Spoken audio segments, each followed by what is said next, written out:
मैं भी शराफत से जीता मगर मुझको शरीफों से लगता था डर।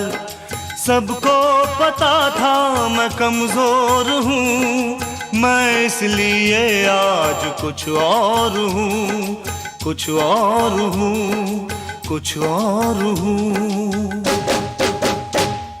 नायक नहीं